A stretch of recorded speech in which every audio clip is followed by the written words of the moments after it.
우리가 오늘 읽은 본문의 말씀 중심으로 변하여 새 사람이 되리라 라는 제목으로 우리 말씀 은혜를 함께 나누기 원합니다.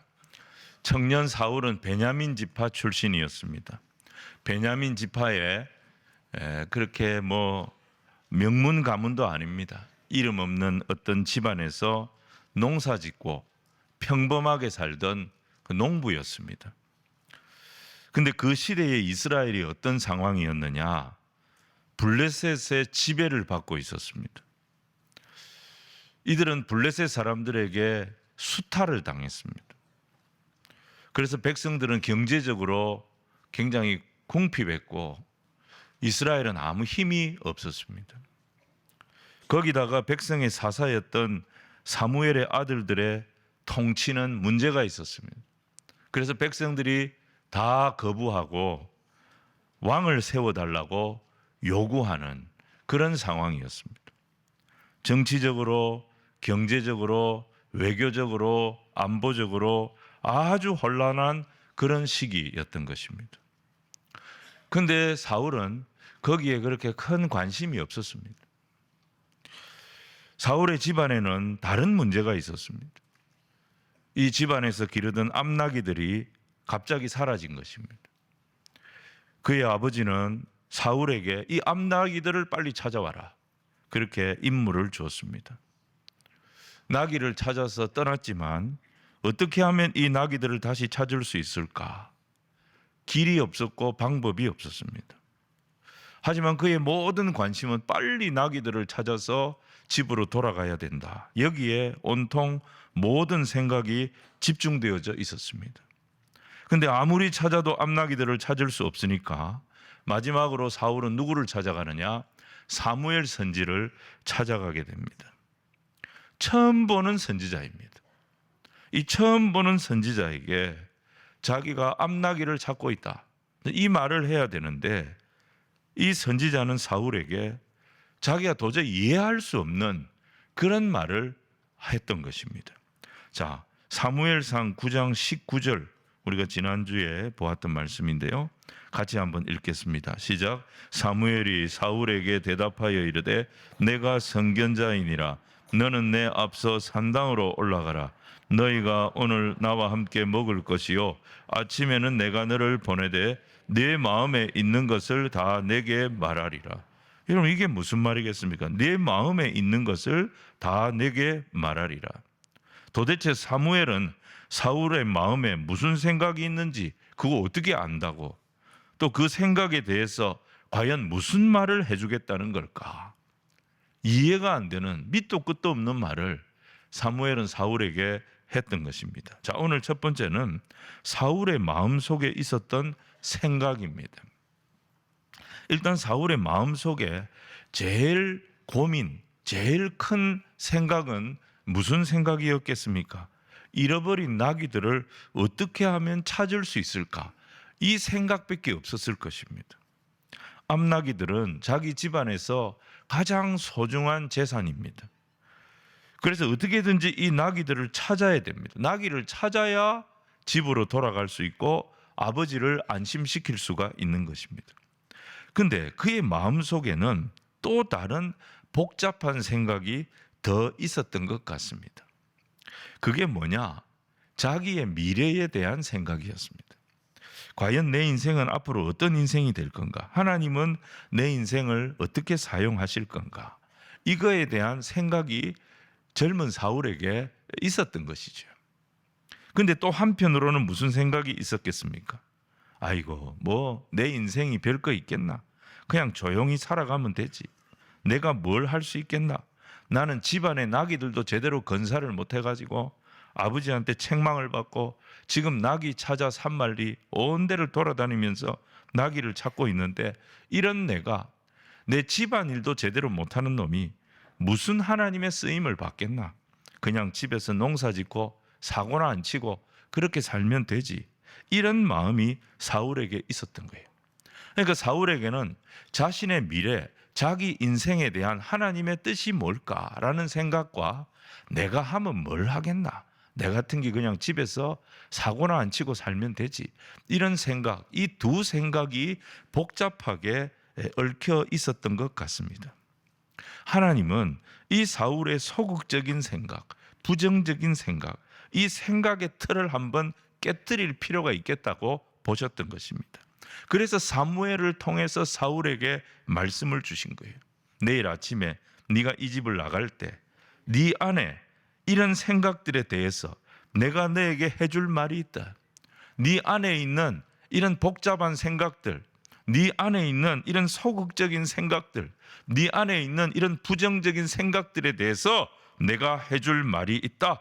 이 말씀을 주신 것입니다. 사울은 전혀 상상도 못했던 인생, 사울은 꿈도 꾸지 못했던 인생, 그냥 나는 시골의 농부로 살다가 아무 탈 없이 살면 된다, 이런 생각을 했던 사울에게 엄청난 길을 여시고 상상 못할 길을 여시고 그 길을 가도록 인도하시는 분이 우리 하나님이심을 보게 됩니다. 그래서 우리 성도들은 내 생각에 갇히면 안 되는 거예요. 내 계획에 갇히면 안 되는 거예요.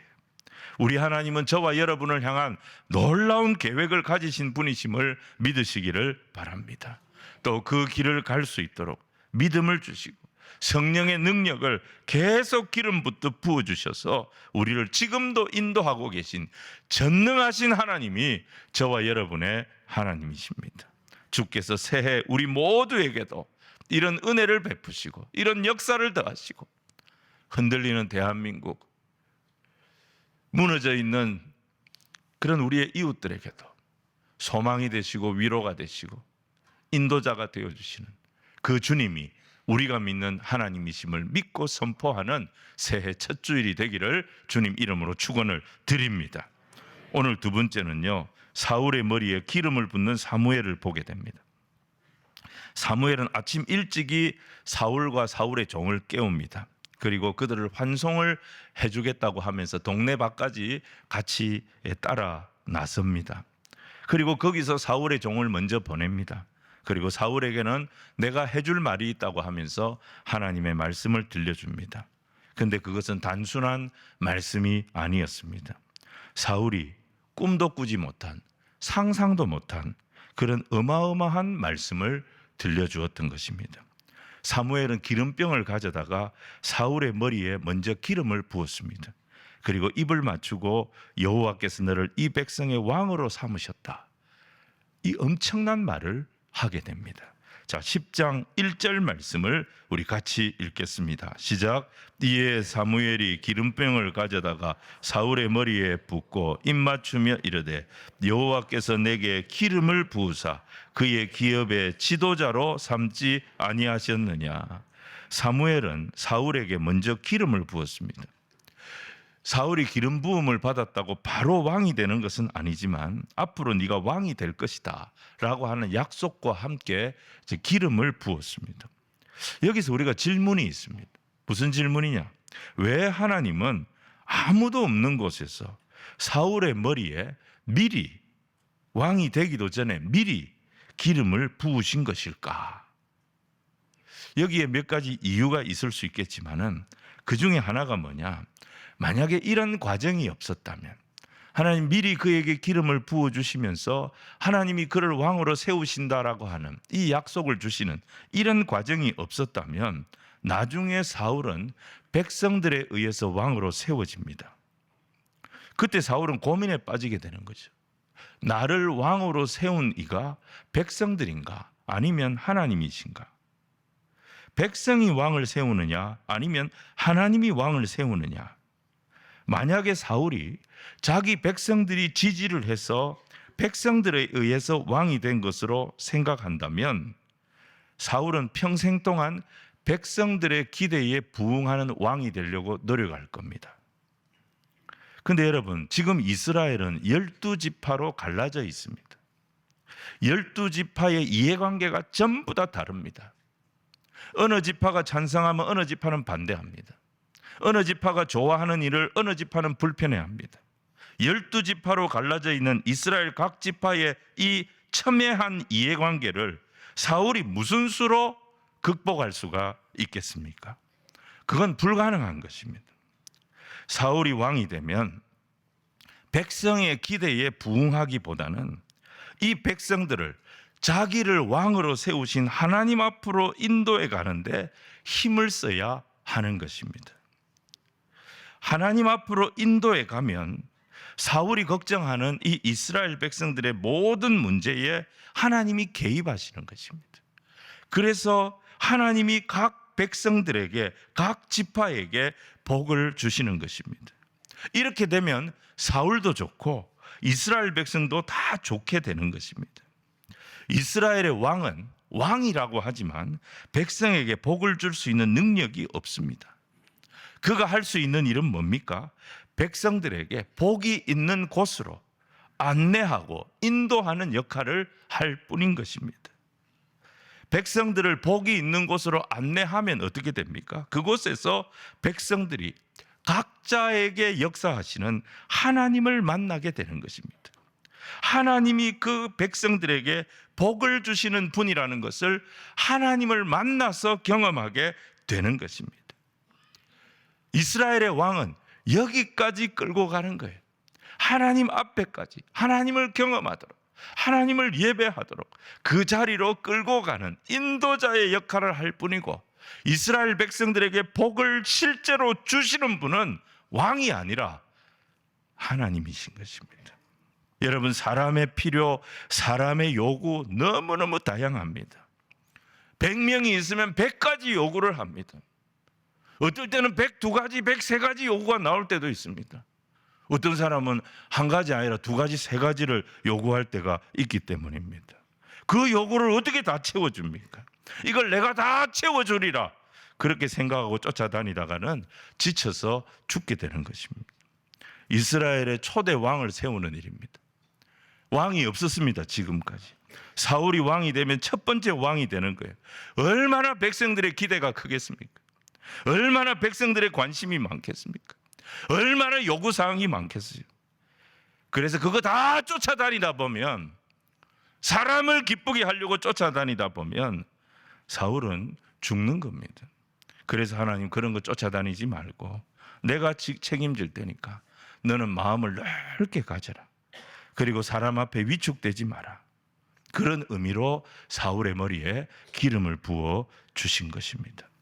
자, 오늘 세 번째, 사울에게 존귀한 체험을 주시는 하나님을 보게 됩니다. 자, 사울의 머리에 기름을 붓고 그를 왕이 될 자다, 그렇게 말씀까지 주셨습니다. 하지만 사울은 확신을 갖지 못했습니다. 하나님의 말씀에 대한 확신을 갖지 못했습니다. 하나님의 말씀에 대한 확신이 없이 이스라엘의 왕이 되는 것은 사울에게 큰 불행입니다. 그래서 하나님 어떻게 하시느냐? 이 사울에게 하나님의 말씀에 확신을 가질 수 있도록 3가지 체험을 하게 하십니다.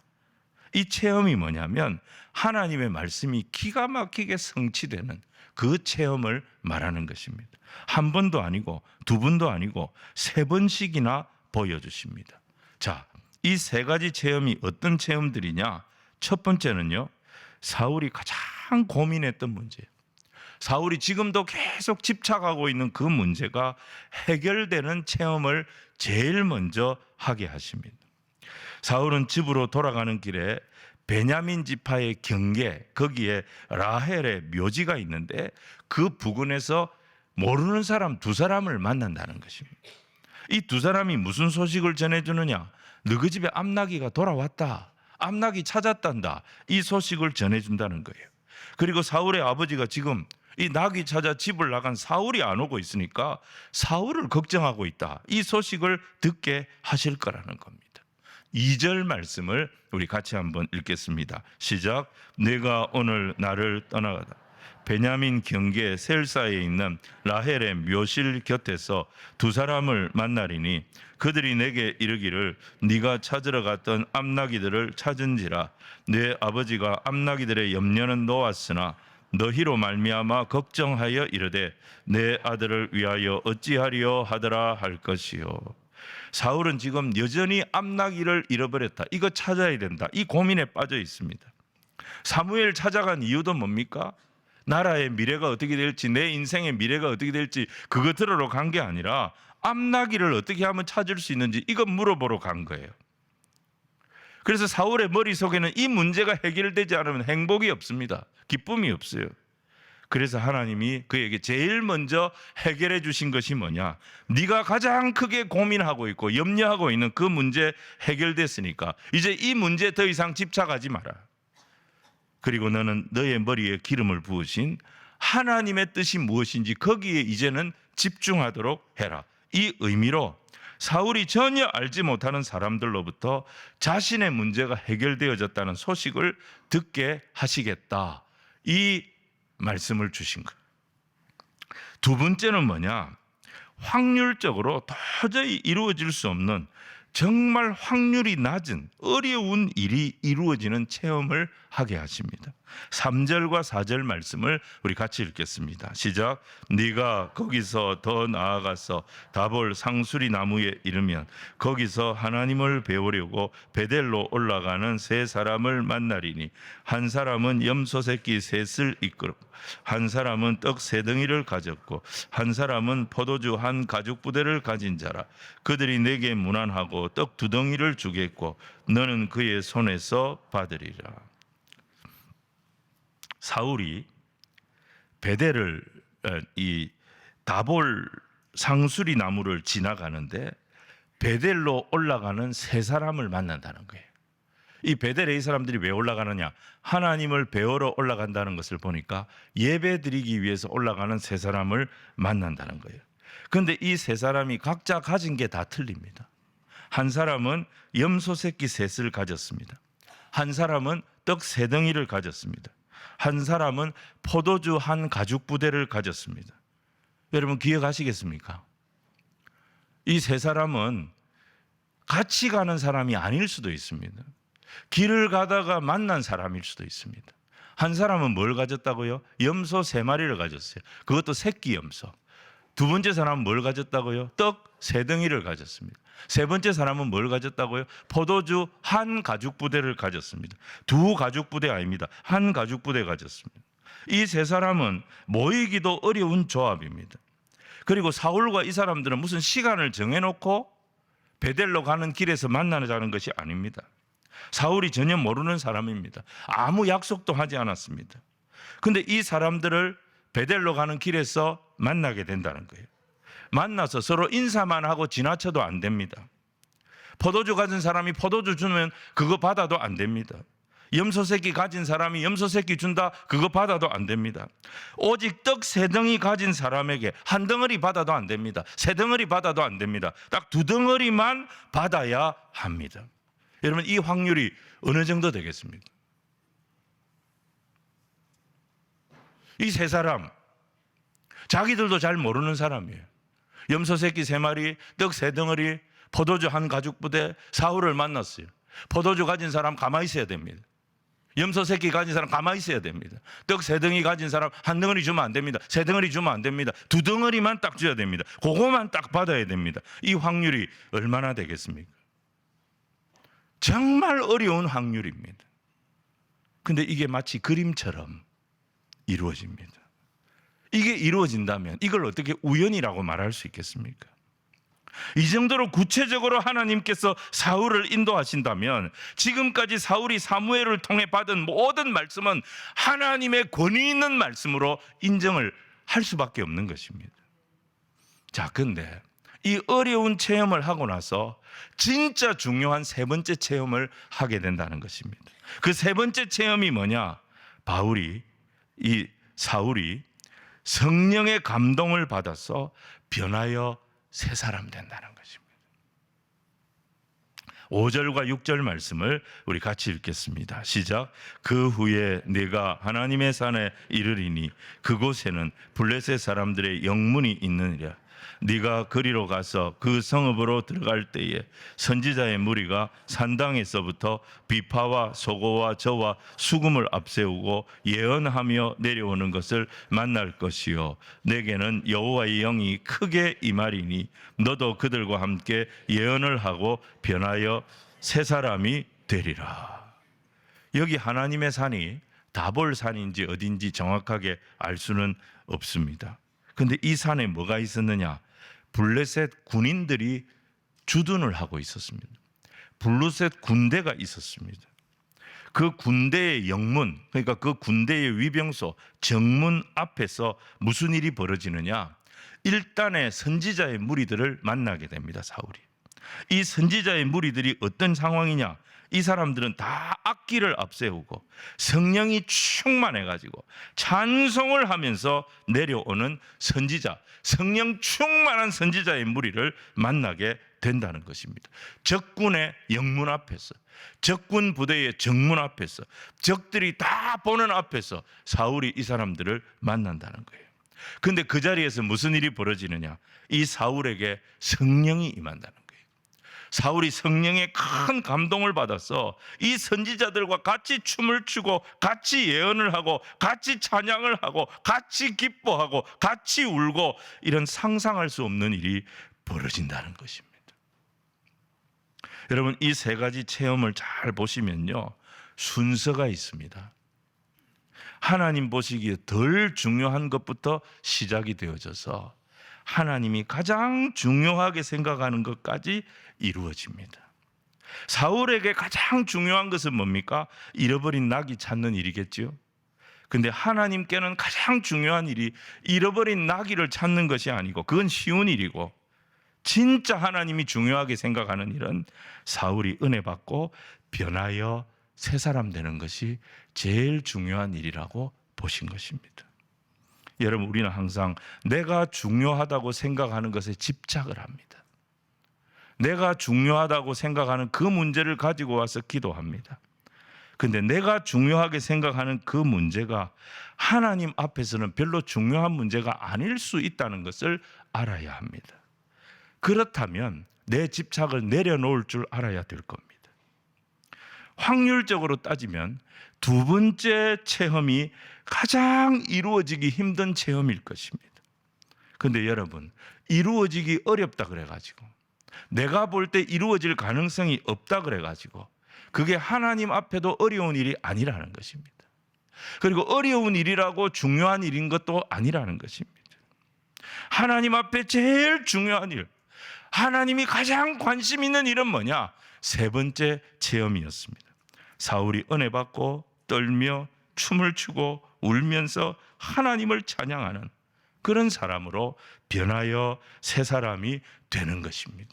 말씀을 정리하겠습니다. 지금까지 사울에게 가장 중요한 일은 자기 집안일 해결하는 거였습니다. 사울의 머릿속에는 온통 이 생각밖에 없었어요. 근데 하나님 앞에 가장 중요한 일, 하나님의 소원은 뭐냐? 사울이 변하여 은혜 받고 새 사람 되는 거였습니다. 새해를 맞은 우리도 여러 가지 내 수준에서 어려운 문제들에 사로잡혀 있습니다. 그것 가지고 우리는 기도도 합니다. 우리가 내 인생 대비하고 준비하고 계획도 세우지만 이런 크고 작은 문제들이 터지기만 하면 우리는 어떻습니까? 속수무책입니다. 길을 잃게 됩니다. 그런데 하나님은 이런 문제들보다도 그 문제 속에 눌려있는 나를 흔들어 깨우십니다. 나를 일어나라고 말씀하십니다. 내가 침체되어 있지 못하도록 만드십니다. 네 문제가 아무리 커 보여도 문제에 갇히지 마라. 문제에 눌리지 마라. 네 안에 계신 이가 세상보다 크심을 믿고 너는 내가 주는 은혜를 듬뿍 받아라. 그 은혜가 네 문제들 다 해결하게 될 것이다. 내가 너한테 진짜 원하는 가장 중요한 것은 바로 이것이다. 네가 은혜 받고 변하여 새 사람 되는 것. 문제가 해결되는 기적보다 주님이 우리에게 주시기를 원하시는 가장 큰 기적, 최고의 기적이 뭐냐? 오늘 예배 드리면서 건조한 내 심령에 은혜의 담비가 쏟아지고 강팍한 내 심령, 돌처럼 굳어있던 내 영혼이 녹아지면서 내가 하나님 앞에 은혜로 충만케 되어지는 거예요. 말씀 앞에 울며 결단하고 간절하고 겸손하게 기도하는 그런 모습으로 내가 변하여 새 사람 되는 이것이 우리 주님의 가장 큰 소원임을 믿으시기를 바랍니다. 이게 제일 올해의 큰 기적입니다. 그리고 올해의 가장 중요한 기적입니다. 2025년 예배 드리면서 문제에 눌려있는 내가 은혜를 경험했어. 하나님을 만나고 하나님께서 내 마음을 만져주시고 내 인생 변하여 새 사람 되게 하여 주시는, 그래서 내가 감당할 수 없는 이 삶의 길들을 친히 감당해 나가도록 도우시고 인도하시는 이 놀라운 기적들이 우리 성도들의 삶 곳곳에서 계속 체험되어지고 계속 열려지기를 주님 이름으로 축원을 드립니다. 그러면 우리 한 사람 한 사람 향하신 놀라운 하나님의 계획들이 다 이루어지는 은혜를 보게 될 줄로 믿습니다.